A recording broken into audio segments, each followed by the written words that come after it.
I allow myself to really look in the mirror today, I have to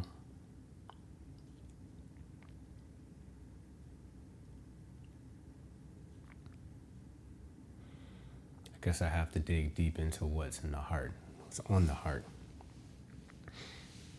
Just past Valentine's Day, and I spent the bulk of the day in a float tank, deprivation tank, just meditating, renewing,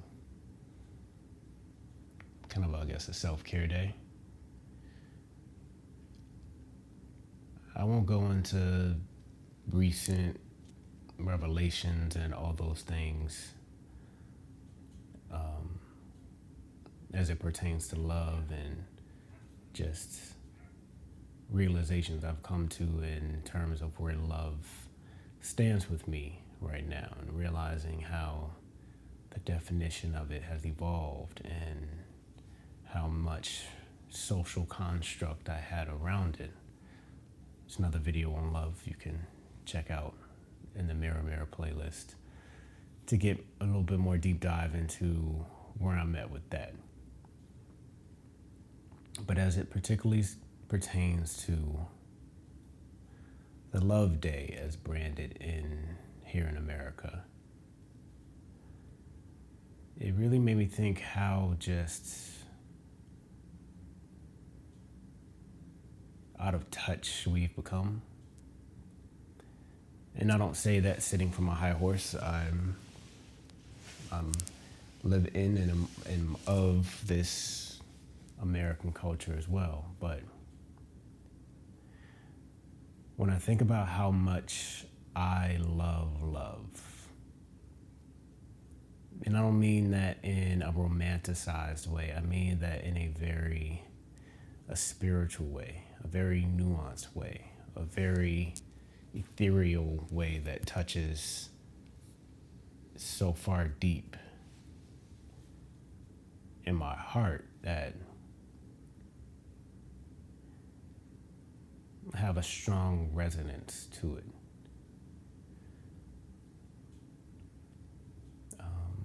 The past few years, different trainings, different containers, different experiences I've been in that I'll likely one day get into in various levels of detail here. But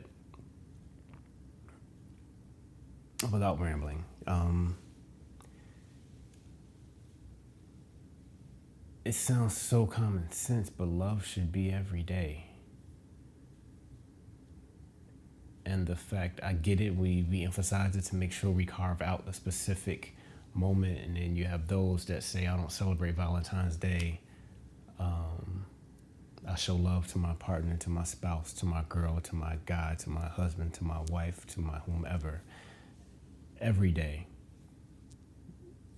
That's how it should be. And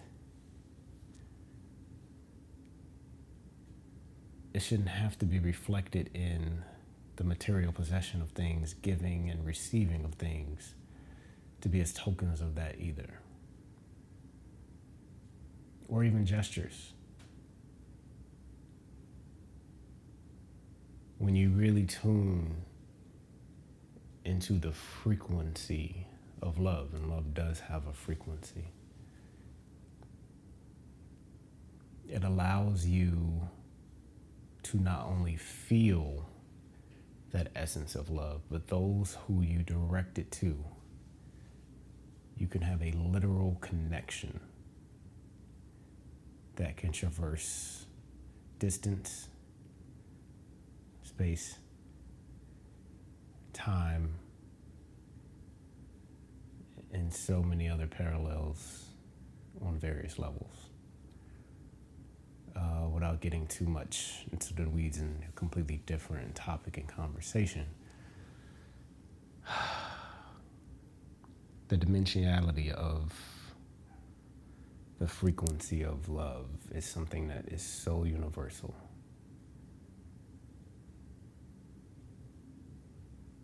It's speaking as someone who've had pets and have had dogs, that unconditional love that we describe when we talk about that bond with a pet or with a dog, it's that frequency. And it made me really think, why have we broken the connection between any love being fully unconditional love? And by that I mean, we're taught that it's only okay to have unconditional love between parent and child and God. That man is flawed, so we inherently put conditions on love. So I love my spouse in sickness and in health,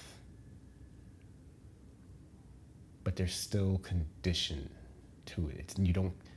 Rarely do you find those who really consider their spouse someone of unconditional love.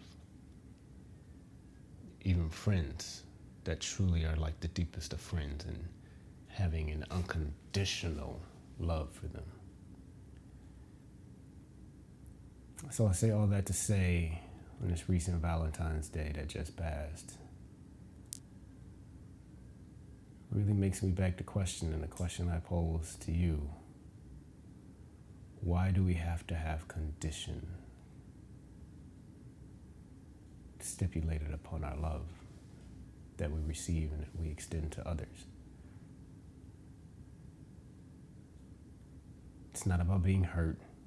It's not about the guardrails, because you can't truly love without exposing yourself to that.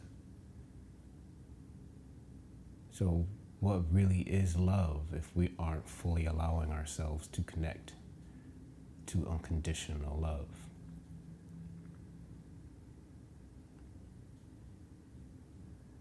Something that I'm still sorting through the answer with myself.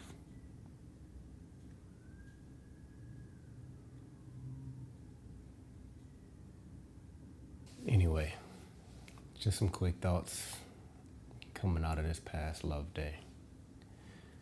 Just wondering what it would look like if we really analyzed and assessed how we treat and value love every day. We just take a look in the mirror